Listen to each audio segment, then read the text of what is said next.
Hi, it's Angie Moore back, and today I'm going to do another kefir video. The last one I just showed how to make kefir, and then I made a smoothie. This time I'm going to be separating the curds and whey. So let's get started. Now, I watched a lot of YouTube videos to see how people get this separated. This is my kefir that's ready to go, and you can see the separation at the bottom. See, I'm going to shake it around, it stays separated. So the reason I looked up on YouTube is because it's been a while since I separated the curds and whey, and when I tried it again a couple weeks ago, I failed. Okay, I used a coffee filter, always use unbleached, that's what this is, and it just ran right through like the milk. It didn't separate, it just ran through the filter, and I thought, what on earth is wrong with my filters? But it wasn't my filter, it was me.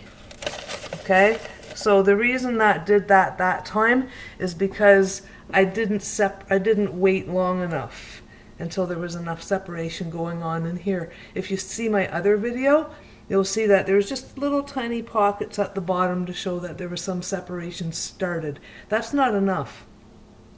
It has to be more solid.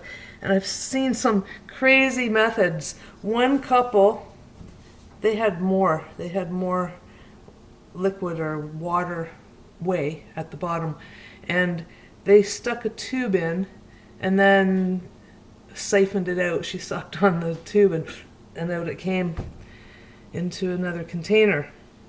I'm not doing that. Somebody else put it in the freezer. I forget what he did, but somehow it made it easier for it to separate that way. Some people use cheesecloth, and they just pour this whole thing in cheesecloth and wrap it up and let it hang over a container. I'm not doing that either. I'm going to show you though what I got the last time. I'm not doing the whole thing, I just filled this up, and I got this much. This is a little spice jar, that's my whey.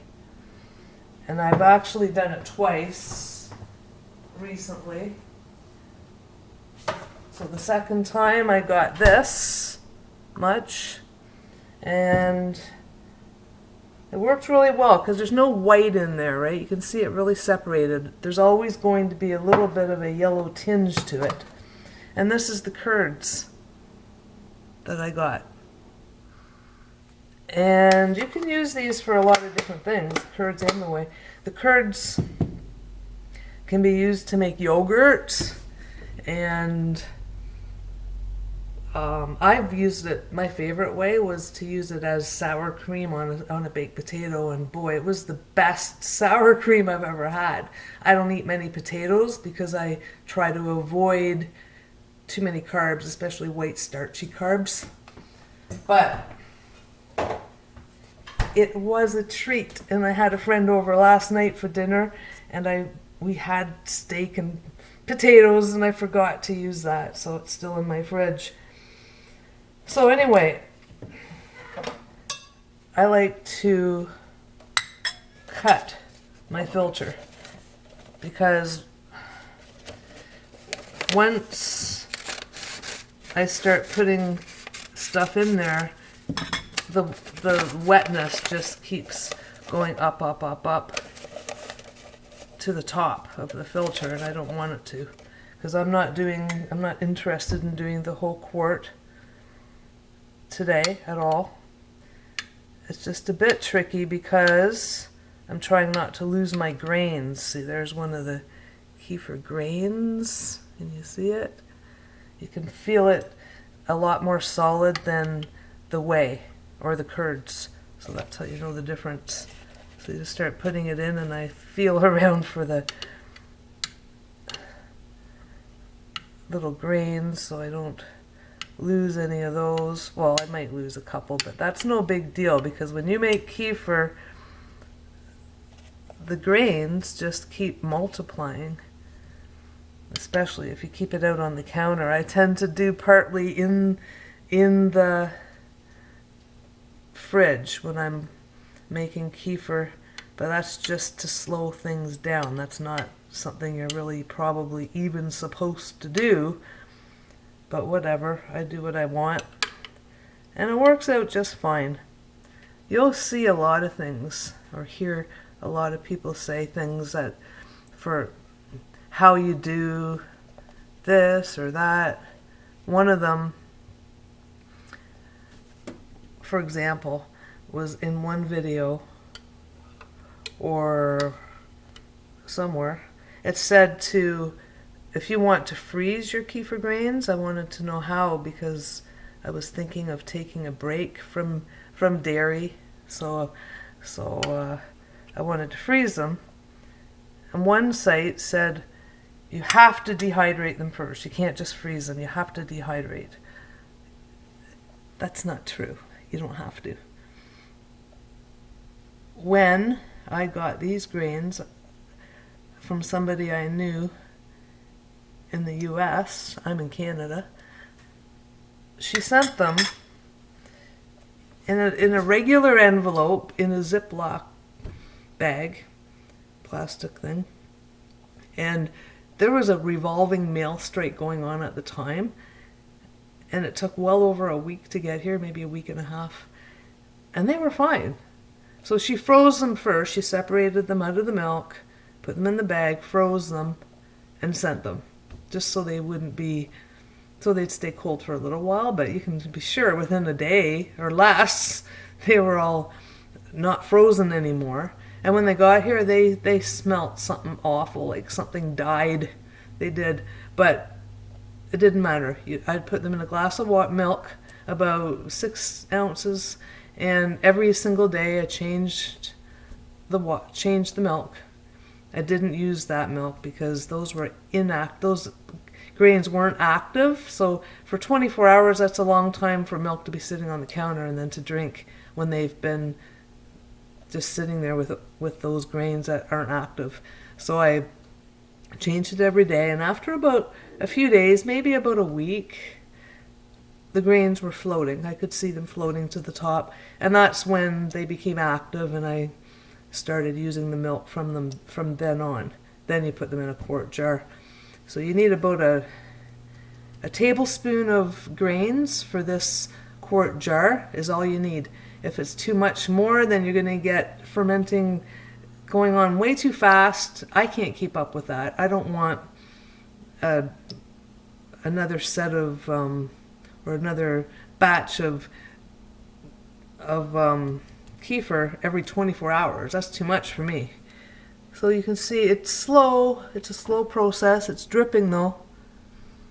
So what I do then, I forgot my plastic. No, I don't like to use a lot of plastic, but that's, for this it's not that bad because I just want to cover it. It's not touching the kefir. And keep it somewhat airtight. And then you can just put this in the fridge. It could take 24 hours, 24 hours before it's done. Okay, I'll set it aside now, but I'll be putting it in the fridge later. Some people seem to like separating it, putting it in the fridge. Other people say they keep it on the counter. So you have to decide what works best for you. So I'll finish this batch now, separating it. And when it's separated quite a bit, like it has been, with the curds and whey separating as much, I like to give it a stir and get everything off that's sticking to the glass and pour them in here. This is a nylon strainer. Some people say never let metal touch your kefir or your ferments. That just simply isn't true. That's just not right. You know what? I'm feeling like, from the amount of grains I got out of here, I'm feeling like there's still some in here. I want to try to save them, but I just don't see it. Where did my grains go? I barely have a tablespoon left to do another batch. But I'm just gonna, no. Well, that's not bad. I got, let's see, I think it's overexposed. It's hard for you to see. But there's some in here too. That's enough to get it going. Not as much as I usually have, I think. I lost some somewhere along the line. Partly from having it in the fridge. Because most people probably, let's slam this a bit, see it gets the worst of the kefir out of the strainer, but most people keep it on the counter the whole time because that's kind of the way you ferment things. But me, I just kind of do things my own way. And there's no exact science to any of it because, like I said, you can watch 20 different videos and look on different websites and they'll all tell you something different. So you have to find out what works for you. And from this, I'll be making a smoothie. And where did my milk go? Here it is. I use grass-fed organic milk whenever I can, which is mostly always. Sometimes I get organic and it's not grass-fed, but that doesn't make me happy when I can't get my grass-fed milk. But any milk will work. You don't have to use any certain milk. You can use goat's milk. You can use sheep milk. I've used water buffalo milk. So I like to rinse or wipe the inside of the jar, just the top part that won't be immersed in the milk. And I use this jar several times before I get a new one. Actually, this jar is older than I thought. I can tell because there's a little bit of stuff built up on the outside too. Once it gets so much that I just can't seem to get it all off, after 7 or 8 batches or something like that, I get a new jar. But no matter what, I don't want a new jar with this one because I don't have as much grains as I normally do. So this reusing that jar with all that still in it is going to help get it going. Lately I've been putting it right in the fridge. There, filled it to about there. Right in the fridge for a day or two, just to slow it down. And then, got to get another lid. And then I put it out on the counter for 24 to 48 hours to get it to ferment. There's no reason to put it in the fridge except if you want to slow it down. That's the only way to slow it down. I will put mine in my extra grains because when it gets to be more than a tablespoon or much more than a tablespoon, if I don't know any friends that want any, which I don't know many that do like doing that type of thing, then I'll have an extra jar in the fridge and just always in the fridge full of milk and put my extra grains in there. They last a long time that way if you have a good sized jar. You have to be careful though that it never explodes because every day you should open it, unscrew it and close it back up again because the pressure will build up inside from the bacteria. They breathe, they emit the stuff, they're partying in there, they reproduce and gases form, and that's why you need to unscrew the lid once a day and just make sure that it doesn't get too much pressure in there because one day my favorite jar got pretty much exploded right inside the fridge. Not exploded, but there's a big hole in it about here, so I lost most of my grains. I managed to salvage some, but I had to be really careful because you don't want any glass in your grains. And so from then on in, I quit having a kefir farm, that's what people call them.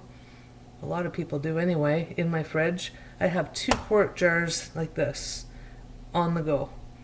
And I might go down to 1 because I really do want to get off of dairy for a while just to see what happens, because I'm going to do a video soon on weight loss, and I've gained a lot of my weight back. That's partly maybe because I started having dairy again. So I'm going to go back on the diet that I lost all my fat from. I didn't just lose weight, the fat melted off of all of my areas of my body where I don't want any fat. And I wasn't trying to lose weight. I just went on a keto style diet where I was eating high fat, low carbs, healthy fat though, and very low carbs. Like, I would have fruit in my smoothies once a day, but I wasn't having any bread or pasta or any kind of sugar or any processed food. But I didn't go hungry, and I didn't feel deprived because of all the yummy healthy fat I got to eat. So I'll be doing that very soon. And so this, like I said, you can leave it right out on the counter for 24, 48 hours till you see separation going on down here. Some people do it longer than others because they want more, they like it more sour, plus there's more bacteria the longer you ferment it. And you can also do a double fermentation, or I could pour this into another jar and add a bunch of frozen blueberries or frozen strawberries. I have frozen organic sliced strawberries I use sometimes. I like using the blueberries the best. And then you can sit them on the counter for another 12 hours or in the fridge. When I do a double ferment, I usually put them in the fridge because then when it's ready to drink, it's nice and cold. I think that's kind of why. But if you left it out on the counter with fruit in it, then you'd get even more bacteria, which is a good thing. And you know what? I'm kind of tempted to do that now because I have a jar right here. I don't know if I have blueberries. I think I might. Yes, I do. Big bag of blueberries from Costco. So I need my spoonula. It's hiding. Oh shoot, my light came out. I'll turn it. I'm trying to get this out, but I'll turn it back on. It unplugged. So I'll plug that back in. So I think we're better. I must have plugged in the wrong thing. I did. Yes, that's very impressive, isn't it? Not. That's okay. I've got it right here. Go in. So I'll pour this in here. Since this is a good batch to do this with because I did the curds and whey with it too, it'll leave extra room in the jar for the fruit. And I'm going to show you why I love using the berries, the blueberries, rather than any other fruit.